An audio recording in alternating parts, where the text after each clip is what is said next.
All right, so welcome to our ninth session of our Tech Share series. Today, we are very pleased to have Stavrini Papadaki from Curious Lab, who are going to introduce to us WeKwikGene, the first open source plasmid sharing platform. I'm sure it will be a very exciting seminar. Go ahead. Thank you very much. Thank you very much for hosting this talk. Welcome everyone, and thank you for being here. I am Stavrini Papadaki. I'm an administrator at WeKwikGene platform and research assistant at the Molecular Bioengineering Group. So my presentation is divided in two parts.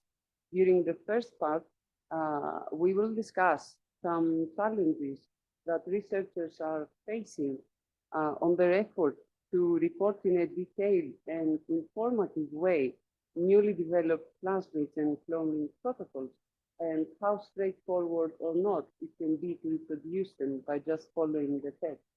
And during the second part of my presentation, I will introduce. Is it? Oh, okay, it's working. During the second part, I will introduce an initiative to address these challenges, WeKwikGene, the first open source plasmid sharing platform in China. Allow me to begin with a brief introduction on these fascinating genetic structures that have transformed research in life sciences. Of course, I'm talking about plasmids, genetic structures so popular that every life sciences student has heard about, probably even used them since the very beginning of their career.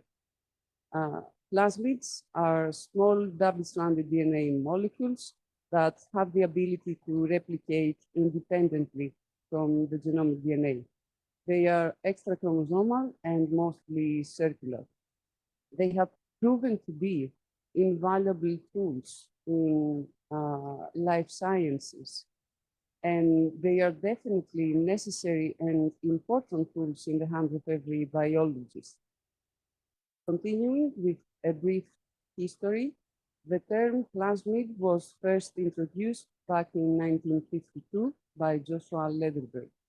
Within a few years, during 1960s, the term was already widely adopted and established in the scientific community. During the coming decades, in the 1990s, plasmids were already used in over 10,000 publications. Of course, the numbers we are looking at today are far greater than that, as plasmids are used in over 500,000 publications in total, with the numbers in scientific articles exceeding 20,000 publications per year. They are mostly used as vectors for gene transfer, gene modification and manipulation, protein expression, to label specific cellular structures and many more. And they have conquered every field in life sciences, including biochemistry, genetics and molecular biology, medicine, immunology, pharmacology, chemical engineering, neuroscience, and many more. Although plasmids have been used in life sciences for over 70 years now, researchers are still facing challenges related to either experimental procedures or during manuscript writing. Some of the most common challenges during experiments include data reproducibility, especially when trying to reverse engineer a poorly documented plasmid sequence, or even worse, when you are attempting to reconstruct the entire sequence of a plasmid based on a partially reported sequence. Sequence reporting in scientific articles is very often incomplete or presented in very complicated ways that further hinder reproducibility. Another common challenge, especially among young students and young researchers, can be cloning. Cloning can be time-consuming, and sometimes it can be disappointing, especially if you come across something like this after many hours of experiments. The past few years, sequencing services are becoming more and more affordable and accessible to many labs around the world, which have access to either Sanger or next-generation sequencing results within just a few days. However, sequence verification must be performed to every new plasmid preparation to ensure that no DNA mutations have been accumulated during replication, either on the gene of interest or in the backbone, as it can greatly affect the performance of the plasmid. Maintaining the original plasmid sequence is of major importance in terms of data consistency, both among publications as well as within the same publication. Regarding manuscript writing, during the past few years, the past several years actually, high-impact journals have started to implement detailed reporting policies to minimize the reproducibility issue. And on that effort, many authors choose to share their plasmids through various repositories, something that can be a process that can be time demanding, or alternatively, they can choose to share a partial sequence of a feature that plays a key role to the function of the plasmid.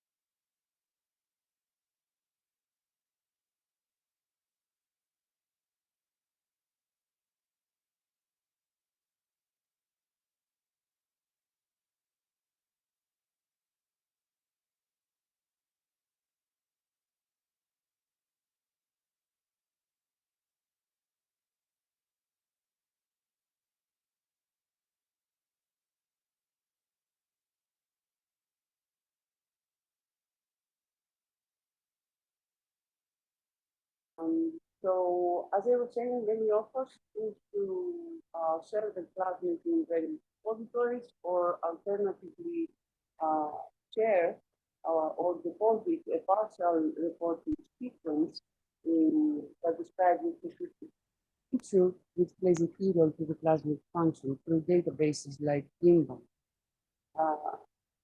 However, in the era of biological innovation, the detailed report of cloning protocols, primer sequences of specific features, without providing the complete plasmid sequence with annotated features, is becoming insufficient in many cases.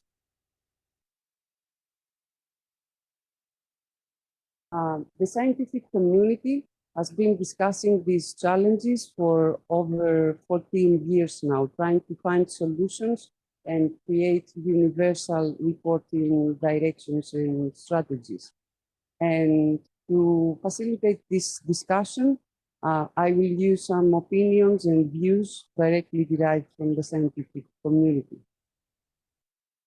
So it was already obvious back in 2011 that most publications provide a variety of methods, information, and partial sequences to explain the constructs that are used in a paper. For the research community, piecing together the full sequences of constructs can be laborious, error-prone, and sometimes impossible. The goal of this correspondence was to identify and highlight a problem. What was that problem? That a very small number of articles actually disclose the complete sequence of the constructs they have used in their study. And while in the early years of biotechnology, describing in full detail cloning protocols, restriction fragments, and primer sequences was indeed important and necessary for the scientific community to reproduce. Nowadays, it is becoming insufficient, and it is very likely to become less and less useful in the coming years. And allow me to explain why. Because synthetic biology relies on the premise that DNA can be engineered with base level precision. And already in 2011, many synthetic biologists were already starting to realize that, for example, translation initiation rates are highly dependent on sequence variation of the ribosome binding site. As it was greatly proven and studied in this article published in 2009, where the authors developed and validated experimentally a predictive method to design synthetic ribosome binding sites and have control over protein expression by just manipulating a few bases in the ribosome binding site. As it seems, these issues and these challenges have not been addressed in full yet, as they were further discussed just last year in this perspective, with the author mentioning that the sequences of plasmids and genomes developed during a study are sometimes not included as part of the publication at all, or only in the form of instructions for how to assemble them instead of the final sequences. And the authors continue with a very interesting comparison to prove their point. They are comparing reporting of plasmid sequences to reporting in computer science. Imagine for a moment if computer science authors were providing instructions on how to assemble a code by combining bits and pieces copied from different articles instead of providing their source code. They would be forcing their readers to repeat the work they have done instead of building upon it. And the authors continue to wonder, if biologists are reprogramming life, why are they not expected to publish their source code? Because unlike computer code, DNA can mutate and accumulate changes during DNA replication, either by enzymes or inside of cells. And verifying the DNA sequences is very important, even if the plasmid is not newly constructed. Mutations, either in the gene of interest or in the backbone, can greatly affect the function of the plasmid and compromise our data.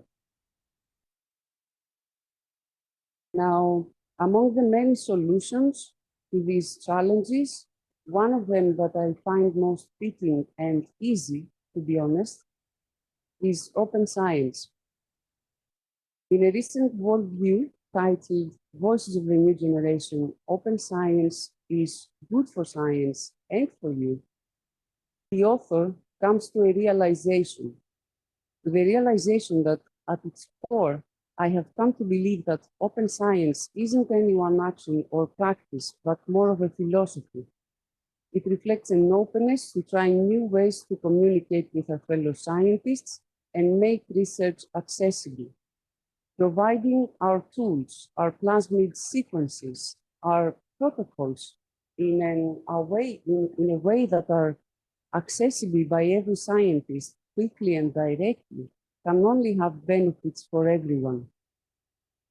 As the author points out, it was only a few years ago that posting a preprint of a manuscript was rare in biomedical science. Fortunately, this habit has rapidly changed and evolved since the introduction of bioRxiv, and especially during the past few years.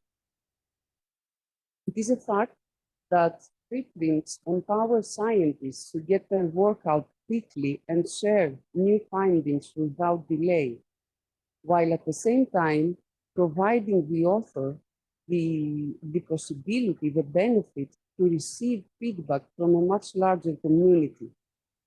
Open science also provides a foundation for communicating science, establishing connections, and obtaining support for our work.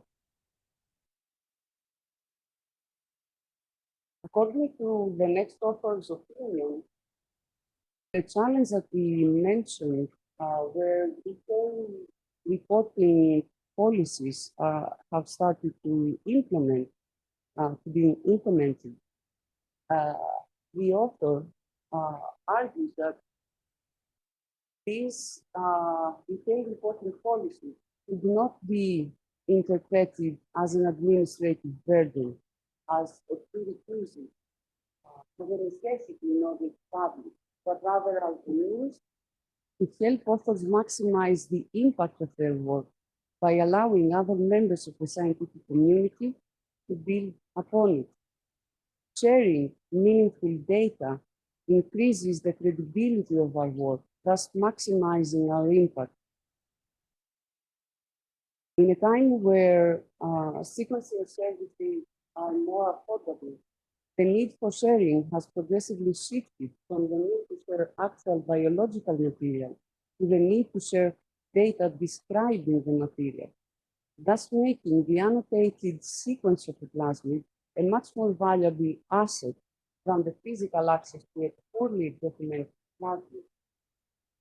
In many publications, and this is mentioned in a number of open science articles, the reader is very often forced to reverse engineer the plasmid sequence based on the article content. And in many articles, the sequences are usually partial or even incomplete, making it even more difficult to reverse engineer. The description of how a plasmid was assembled by combining restriction fragments from different origins, the author concludes, is no longer useful nor sufficient. To provide solutions to these challenges and support and promote open science, Westlake Laboratory of Life Sciences and Biomedicine and Professor Kravkovic have created WeKwikGene, the first open source plasmid sharing platform. Allow me to start with an introduction of the project. WeKwikGene is the first online and offline plasmid repository in China. It is a non-profit organization that supports and promotes open science, and it is funded by Westlake Laboratory. What do we do at WeKwikGene? At WeKwikGene, we receive plasmids either of published or ongoing research, both physical samples as well as plasmid sequences. We annotate the deposited sequence as detailed as possible, and every plasmid is verified using next generation sequencing to ensure that the sequence corresponds to the deposited one. After the plasmids pass our quality control, we amplify and store them in triplicates to ensure that the original sequence is being preserved. Every scientist has full access to our online database and can directly request ready-to-use molecular tools. As I mentioned in the first part, plasmids are invaluable tools in life sciences, and they are continuously modified to accommodate the constantly evolving needs of the scientific community. For researchers, cloning can be time-consuming, reverse engineering can be challenging, and it might not even guarantee data reproducibility. While buying is costly and delivery can take up to 4 months, depending on the source, available sequences might be poorly documented, partial, or sometimes even wrong. We are living in the era of biological innovation, where progress in life sciences is observed every day. Scientists are in need of state-of-the-art, high-quality molecular tools to push their research further. WeKwikGene was built to provide high-quality, ready-to-use plasmids, fast and free, to every scientist and support the acceleration of innovation. Among our primary goals is to collaborate with scientists across the country, receive their groundbreaking innovative tools, and distribute them, creating new connections among researchers. We are focused on increasing the number of available plasmids to thousands so that we can offer high-quality molecular tools to hundreds of domestic institutes. Through this expansion, we wish to contribute to the acceleration of scientific innovation in life sciences in China and create the largest plasmid library and support and promote open science. In a way, we aim to create a community where knowledge exchange is continuous and meaningful. Although WeKwikGene is a very young platform, as it has only been active for a few months now, it has already been embraced by leading researchers in their fields from well-established institutes, starting from our own Westlake University to Peking University, to institutes of the Chinese Academy of Sciences, Shenzhen University, as well as international institutes, including Kuchatov and Komarov. These depositors have contributed over 500 plasmids so far, and hopefully will continue to share their new molecular tools. And of course, in WeKwikGene, we are honored to disseminate their accomplishments through our platform. The currently available plasmids span the fields of biotechnology and bioengineering, genome editing, biomedicine, neuroscience, and we wish to cover even more fields with your contribution. WeKwikGene was publicly released last December, and since then we have distributed over 270 plasmids to close to 100 laboratories. Already, many research institutes are benefiting from WeKwikGene, exceeding a total number of 70 institutes. Since the release of WeKwikGene and until the end of April, we have distributed close to 250 plasmids, and our registered users reached 185, exceeding today 230. The website itself, the online platform, has accumulated over 4,000 visiting users and has been viewed over 30,000 times. We have also received very positive feedback from users regarding this initiative and our services, and of course suggestions on how we can improve and simplify steps that can be confusing. After all, WeKwikGene was created to serve the scientific community, and on that effort, user feedback is important for us in order to improve. Before we move on to the last part, where we will see how you can use our online platform to deposit and request plasmids, I would like to introduce what WeKwikGene has to offer. So, as I mentioned during the introduction, WeKwikGene is an offline and online library. Our offline library provides ready-to-use high-quality plasmids, and we guarantee delivery within 2 days anywhere in China. Specifically for Westlake University members, you can receive aliquots within 12 hours after you place your request. And everyone can have benefit from WeKwikGene. As a depositor, you increase the visibility of your work, maximize your impact through sharing both physical material as well as complete annotated sequence, thus ensuring data reproducibility. You can also deposit after the publication and simplify your manuscript writing, transforming it from a long list of sequences to just 2 lines. Of course, if you choose to deposit ongoing research, unpublished data, we will respect it and we will keep them in stealth mode until your article is out or until you choose otherwise. Finally, you can redirect all requests to WeKwikGene and focus on your research. On the other hand, as a user, you will enjoy some of the same benefits as being a depositor, including data reproducibility and simplified manuscript writing. Data reproducibility is ensured because we preserve the original plasmid sequence. And as a user, you can also mention WeKwikGene in your method section as a plasmid provider. Moreover, you have complete access to the online database with complete annotated sequences just a few clicks away. You can minimize cloning and request and receive ready-to-use tools to boost your research. In our online platform, the plasmids are divided in 8 categories based on expression. By selecting one of these categories, you can view all the plasmids that can be expressed in mammalian cells, for example.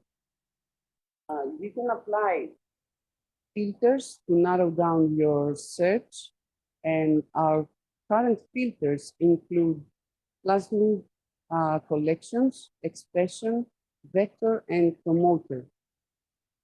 By applying a specific set of filters, you can see which plasmids fit your research needs.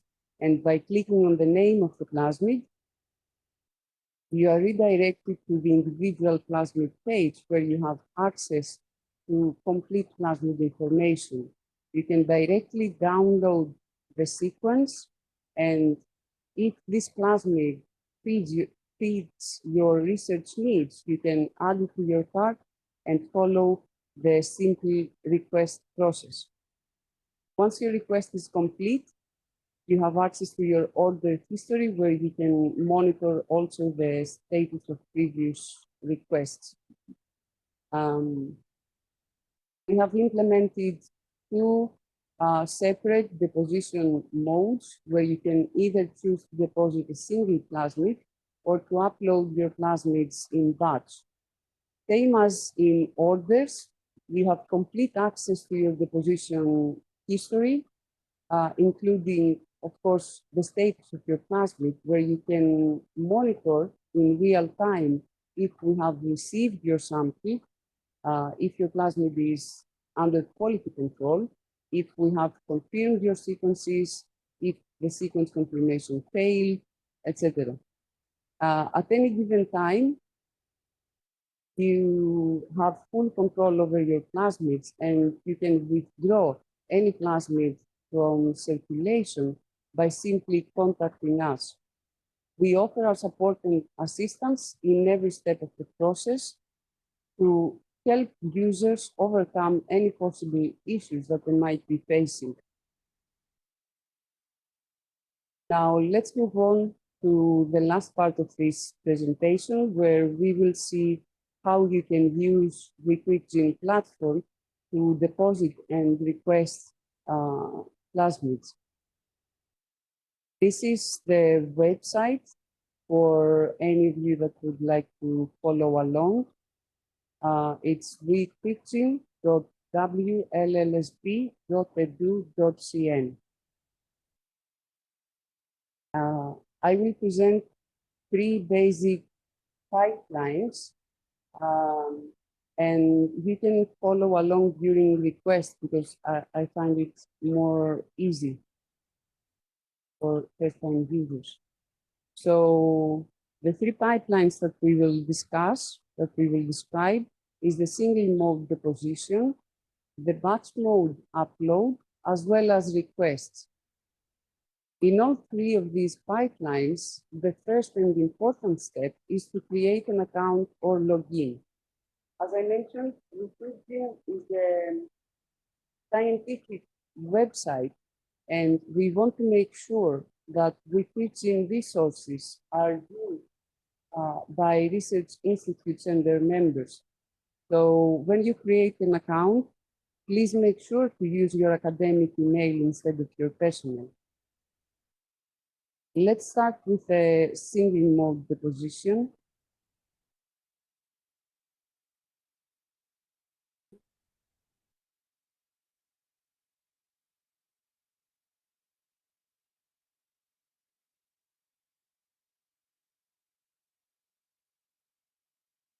So if you go deposit, you will be prompted to sign in or create an account. And as you can see, we have created a separate login system specifically for Westlake University members. So please use this separate system to log in and simplify the process. Once you have logged in using our university portal, you can go deposit, and from the two available deposition modes, you can choose single to deposit a single plasmid. In the first tab, you will be prompted to provide basic plasmid information, including plasmid name, the name of the vector or your backbone, promoter, in or insert, and the species from which your insert is originating from. See? The next step would be to choose visibility of your work.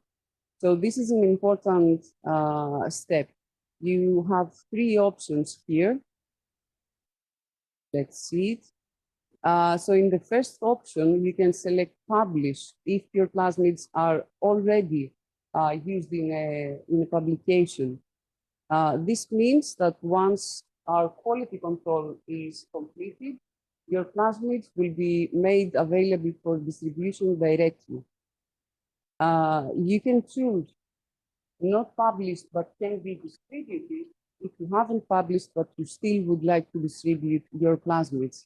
And the stealth mode that I was referring earlier is the last option, not published, whole distribution, where in that case, the plasmids will not be discoverable in the website until your article is out. In the next field, you need to specify the purpose of the plasmid, what is it used for, so that other users can directly see it. And on the next field, you will be required to copy and paste the entire plasmid sequence where only A, T, C, and G letters are allowed.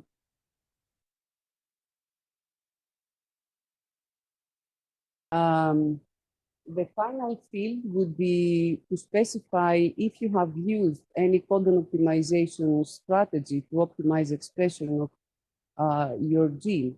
You need to select type of expression and tell us if your plasmid can be included in any of our collections.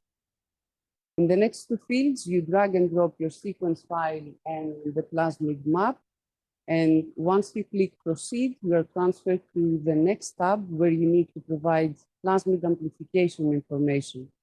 Starting from antibiotic resistance, choose the copy number of your plasmid, tell us which E. coli strain is more suitable for amplification, and the growth temperature of the bacteria.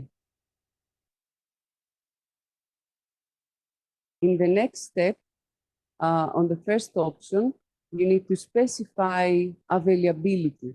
So you have full control over who can receive your plasmid. If you choose the first option to everyone, of course, everyone can request your plasmid, but you can exclude industry or you can keep your plasmid inside Westlake University so that it will only be available to Westlake University members. In the next two fields, you are asked to tell us if you have virus or transgenic animals available. Then you have a quick overview of the information you have inserted. And by clicking proceed, you are transferred to the final confirmation of the information. So please pay attention and review carefully before confirming and deposit your plasmids and complete your depositions. You can view your depositions under the deposition history, and by clicking details, you're redirected to the individual plasmid page, which of course is only visible to you at this moment. Moving on to the second function, how to upload plasmids using the batch mode. The first step again is to create an account or use the Westlake University portal to log in. Again, if you haven't logged in, you will be prompted to do so. And you can go deposit. This is the same, where you select this time the batch upload mode of deposition. Here you need to download the template, which is basically an Excel file that contains all the necessary plasmid information that we saw during the single plasmid deposition.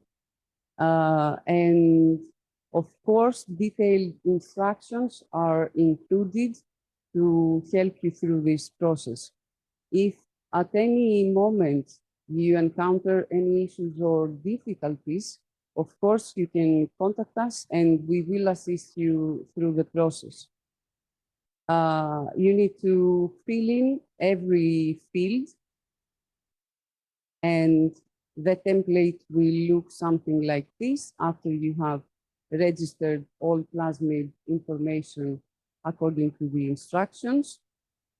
You can upload the file in the designated area, and all the information will be automatically derived from the Excel file. During the next step, you need to upload sequence files and maps that corresponds to each of the plasmids based on the name. At this point, make sure that you upload the correct sequence files and maps. And before you click proceed, it is advised to click the details button where you can review all the information, correct if you have entered something wrong, fill in fields that are not completed, because during this deposition mode, you will not have the option to review the plasmids as in the single mode deposition. So it is recommended to do so before you click proceed at this step. And remember to click, if you make any changes, remember to click confirm so that your changes are saved. And then by clicking confirm, this dialog box will appear and your deposition is complete. In the same way as in single mode, of course, you have full access to the deposited plasmids, as well as review the individual plasmid page with all information. Moving on to the last part, where you can also follow along if you would like. The first step would be to create an account or use the Westlake SSO system to log in. After this step is completed, you can start searching for the plasmids that you would like to use in your experiments. When you find the plasmid that you find fit, you can add it to your cart. Of course, you can continue the search and add more plasmids that you would like to request. And once you have finished, you can click request. And here, this time, you will be prompted to fill in shipping information. And here you have two options. Either fill in the details here in the fields or select use lab information. You can choose either, but if you select to fill in the shipping information, please make sure in the street address to specify your campus, your building, and your lab number, and give us an accurate phone number and email so that we can communicate. Now, in case you select this one, let's see what will happen. Here, as a contact person at the moment, the system has acquired my credentials directly from my account. By selecting this, the contact person becomes the PI of the lab. So at this point, I would like to bring your attention to this because on the next step, which is to complete the request agreement, you will be requested to fill in your initials. And these initials are taken from this step. So if you choose to use your lab information, then you need to type your PI's initial, the first name, the first letter of the first name and the first letter of the last name. I know this can be confusing and troubling for many users, and we are working on resolving it on the next platform update. Let's see it in action. So here there are 3 final questions for the request agreement. You need to specify the intended use of the material, where you basically need to provide a short, simple sentence that describes your experiments. It doesn't have to be in full detail. A short sentence should be sufficient. And then you need to answer 2 simple questions if you intend to modify the material or if you intend to publish using the material. And in the last field is what I was talking about earlier, where you need to type your initials, where in this case, it should be KD as the first letters. Then the proceed button is activated. You can have the final request confirmation and review everything before hitting proceed. Under your order history, you can view the status of your order, as well as all the information you have entered, including contact information, shipping information, your answers to the request agreement, as well as a list of the plasmids you have requested. And to conclude this presentation, on behalf of the WeKwikGene team, we would like to encourage and invite everyone to become a contributing member of the WeKwikGene community. Thank you very much.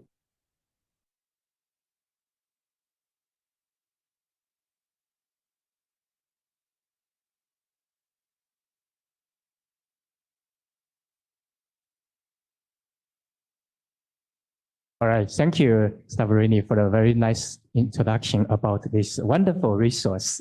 I'm sure there are many questions. Great.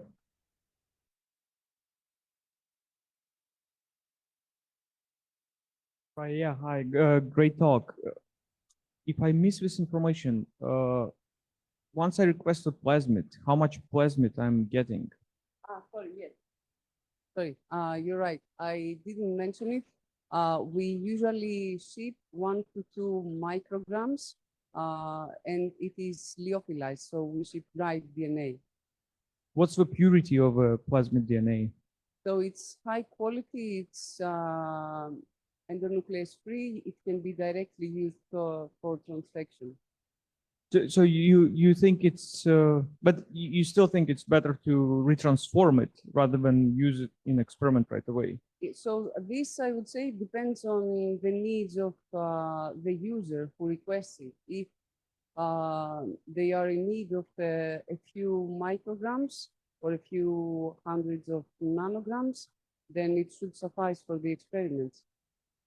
Is there an option to request more DNA? For example, if I want to just go straight for mammalian cell transfection, is there an option, or it's 1 to 2 microgram? It's always the standard. So at the moment, through the online process request, there is no option to select quantity, but you can always contact us and we can arrange a special preparation.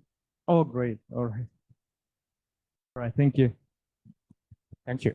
So how about the MTA? Yes, sure, of course. So for every plasmid, we have two different agreements. For every plasmid that is being deposited in WeKwikGene, we need to sign a deposit agreement. This is usually signed between the two institutes. So I'm not sure how it can work for specifically Westlake. We need to figure this out. And the second part, we also have created two different material transfer agreements, one for non-profit organization, which is usually used for research institutes, and one for industry, but to be honest, no industry is using WeKwikGene at the moment. So of course, we will sign MTAs also during request and shipments for the corresponding plasmids. And in the MTAs for material transfer agreement, the original depositor and its institute is also mentioned. Do you also resequence every deposited plasmid? And if so, how deep do you sequence it? So we are performing NGS sequencing on every plasmid, and we usually, I'm not sure about the depth, to be honest. I mean, do you cover the whole plasmid or only the fragment of insertion? Of course. And if some part of the plasmid sequence is inconclusive while using NGS, we design specific primers and continue with Sanger sequence for that part to calibrate for high DC content. Great. Any questions from online?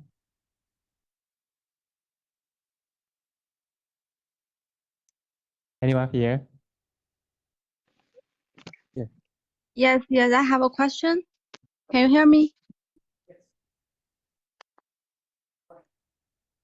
Yes, we can hear you.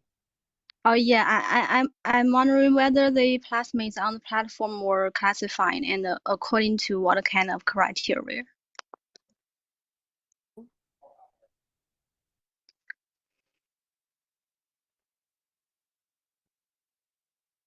So at the moment in the online platform, they are mostly divided in these 8 categories that describe the expression in which cell type or in which organism they can be expressed. Another way to categorize at the moment is if they can be grouped in one of our collections, which is fluorescent proteins and fluorescent biosensors. But of course, depending on the deposition, we will of course update the categorization and the grouping of the plasmids depending on what exactly the depositor needs. Okay, thank you. I have previously used allergen to purchase the plasmids. I want to know, this platform have any potential advantage in the future comparing to the allergen?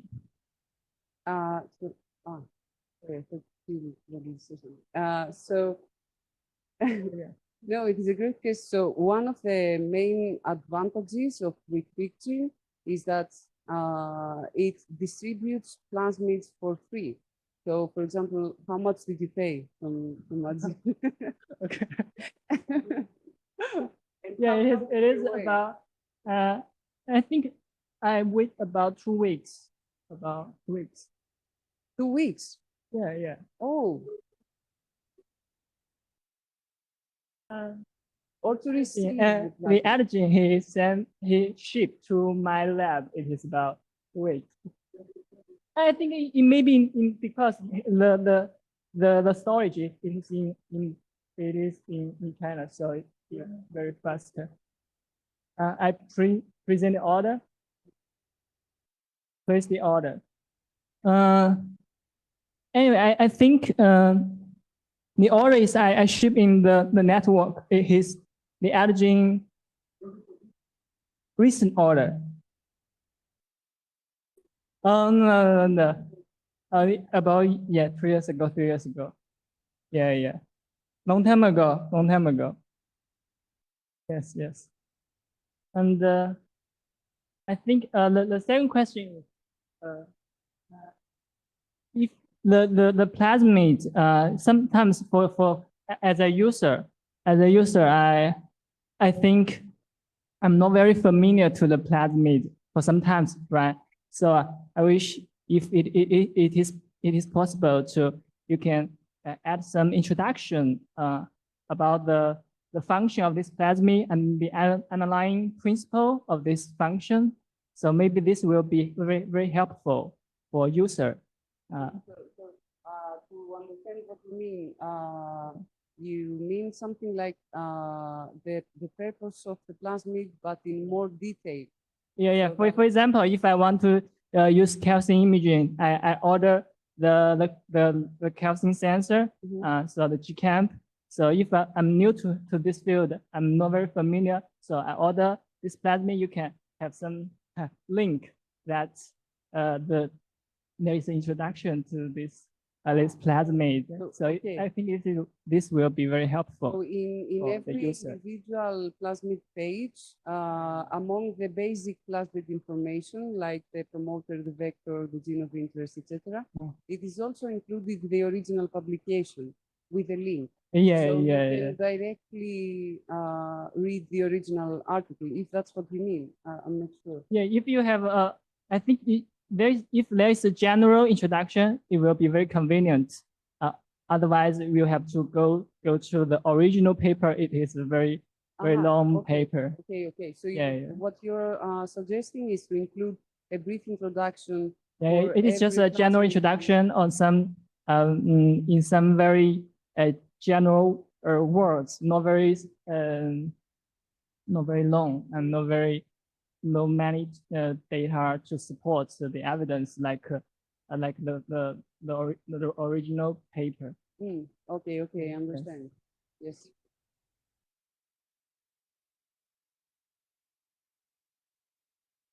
Actually a great question because nowadays we have so many different sensors and it's sometimes hard to navigate all the literature accumulated in the past 25 years, right? It's been already over 25 years since publication of first calcium genetically encoded sensor. And a sneak peek, this is one of the feature in early development. It's currently available from our lab website where you can go and preview all the properties of the sensors. We have several categories right now open: calcium, voltage, and neurotransmitter sensors, where you can select based on the particular properties. Then you can navigate back to WeKwikGene and other plasmids from there. As an example, we have probably one of the largest collection of grab sensors from Yuwon Lee lab. And since the diversity is so big, right, it's sometimes difficult to choose one. So we will be helping you to choose the right one for your application by providing the side-by-side comparison in the form of the tables, aggregated data, right? Something that will save you time. Going and reading original papers for every sensor can be very time consuming. So we will assist you further in picking the right constructs and right sensors for your particular. Yes, this is feature to look for. Little sneak peek on a future development of WeKwikGene, and I'm glad you asked this question. Thank you.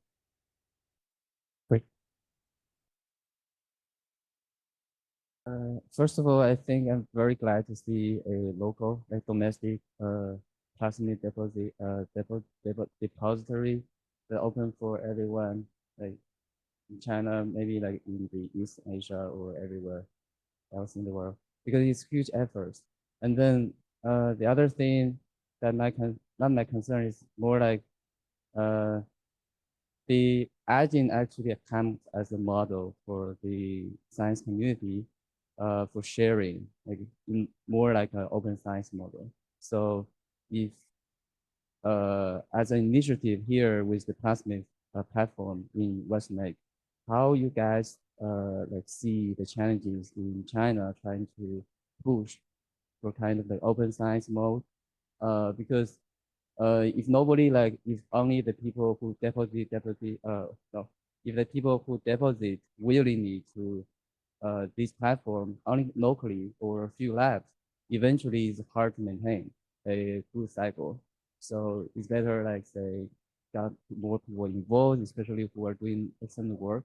There are many like applications for plasmid. It's not only about neuroscience, for example, which in our is what I have been doing, but there are also other like gene editing, all the other like very important application of plasmid, which I thought like which I didn't see in allergy, for example. So I think there's a lot of things that actually you guys can do, but I just want to know like what's your next step, for example, in promoting this platform among the scientific community in China, for example.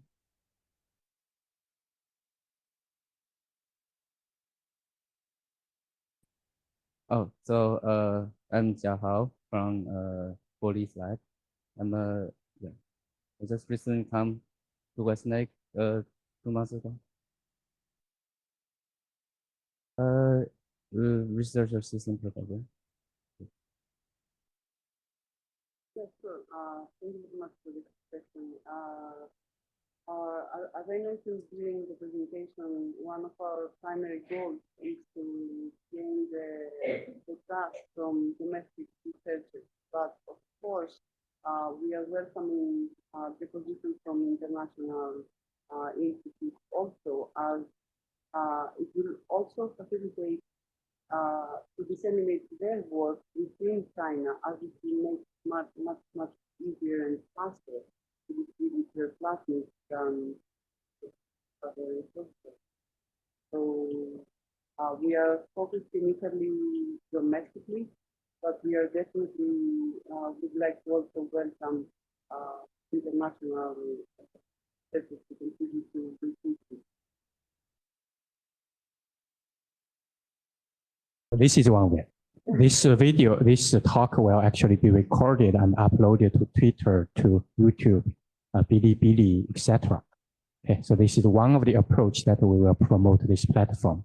But clearly, if there's for open source sharing, if it's well maintained and there's a very clear benefit of having it, so I think it will be being highly promoted in the community.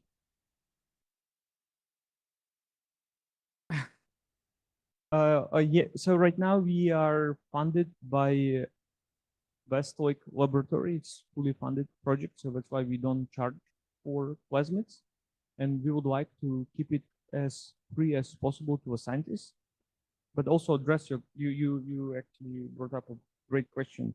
Open science platform, I feel like still people, particularly in China, not necessarily so open to this philosophy, right? I do think some of the people actually a little bit, I wouldn't say skeptical, but they still more cautious about this kind of approach to do science right now. But we hope that we can actually change this attitude here domestically, and that's why we also working and we're trying to make lots of connections to great scientists here in China who are producing lots of very well validated plasmids. Again, several examples as Yulong Li and Fen Zhou. They've been earlier contributors to the platform. We are trying to promote it also at the domestic conferences. I am very often in my talks advertise WeKwikGene platform. We, first of all, would like to increase awareness of the scientists in China about this platform. We also would like to let them know all the benefits. We say you only will benefit. There is nothing to lose here. And we do lots of targeted promotion when we're just reaching out. We are constantly searching on the internet for new publications that we think are high quality. And we are reaching out to these PIs and asking, hey, this deposit, the plasmid will be distributed freely, and it will save you time. And one of the examples, I think it worked out well, Mu Yu, who published the tryptophan sensor, was early depositor, and I think it saved lots of time to his lab distributing his plasmids on his behalf. So kind of want to give these examples to all the potential depositors as well as users to kind of let them know that, hey, you're joining a growing community of open science. And also, as we mentioned, we would like to make this project community driven, right? Everybody can participate, everybody can contribute to development. So, and you are more than welcome. Yeah, you got great ideas. If you have more ideas, please share it. Any other questions? If not, then let's thank Stavrini again for the wonderful talk. Thank you.